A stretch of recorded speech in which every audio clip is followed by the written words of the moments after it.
രാജ്യത്ത് കൊറോണ വൈറസിന്റെ പശ്ചാത്തലത്തിൽ അരങ്ങേറ്റം വൈകുമെന്ന് നിർമ്മാതാക്കളായ സിട്രോൺ വെളിപ്പെടുത്തിയിരുന്നു. ഇതോടെ C5 എയർക്രോസ് SUVയുടെ അരങ്ങേറ്റവും കമ്പനി അടുത്ത വർഷത്തേക്ക് മാറ്റി. എന്നാൽ എന്നു വാഹനം അവതരിപ്പിക്കുമെന്ന് കമ്പനി വെളിപ്പെടുത്തിയിരുന്നില്ല. ഇതിനു പിന്നാലെയാണിപ്പോൾ 2021 ആദ്യപാദത്തിൽ വാഹനത്തിന്റെ അരങ്ങേറ്റം ഉണ്ടാകുമെന്ന സൂചന കമ്പനി നൽകുന്നത്.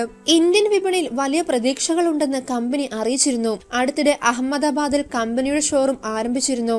അധികം വൈകാതെ ഷോറൂമുകളുടെ ശൃംഖല വർദ്ധിപ്പിക്കുമെന്ന് കമ്പനി വ്യക്തമാക്കി. പ്രാദേശിക സമാഹരണം പരമാവധി കൂട്ടി മോഡലുകളുടെ വില കമ്പനി നിയന്ത്രിച്ചു നിർത്തും. ഇതിനായി തമിഴ്നാട്ടിൽ 2 ശാലകൾ സ്ഥാപിക്കാനും കമ്പനിക്ക് പദ്ധതികളുണ്ടെന്ന് റിപ്പോർട്ടിൽ പറയുന്നു. പ്രീമിയം SUV ശ്രേണിയിലേക്കാണ് C5 എയർക്രോസ് മോഡലിനെ കമ്പനി അവതരിപ്പിക്കുക.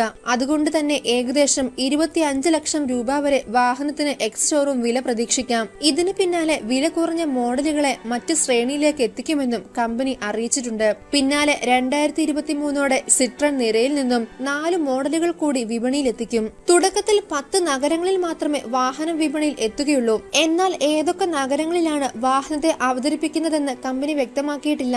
Hyundai Tucson, Skoda Karoq, Jeep Compass എന്നിവരാണ് C5 എയർക്രോസിന്റെ വിപണിയിലെ എതിരാളികൾ. LED headlamp, day time running ലാമ്പുകൾ, വലിയ ബോണറ്റ്, ഫ്ലോട്ടിംഗ് റൂഫ് എന്നിവയാണ് വാഹനത്തിന്റെ സവിശേഷതകൾ. ആഡംബര വാഹനങ്ങൾക്ക് സമാനമായ അകത്തളമാണ് ഒരുങ്ങുന്നത്.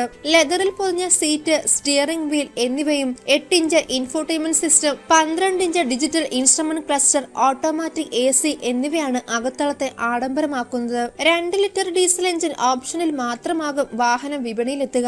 ഈ എഞ്ചിനിൽ ഓട്ടോമാറ്റിക് ഗിയർ ബോക്സ് ഇടം പിടിച്ചേക്കുമെന്നും റിപ്പോർട്ടിൽ പറയുന്നു. എന്നാൽ ഈ എഞ്ചിന്റെ കരുത്തോ ടോർക്കോ ഒന്നും തന്നെ കമ്പനി വെളിപ്പെടുത്തിയിട്ടില്ല. 360 degree camera, reverse camera, electric parking brake, keyless entry and start, hill assist, stability control, park assist എന്നീ ഫീച്ചറുകളും വാഹനത്തിൽ ഇടം പിടിക്കും.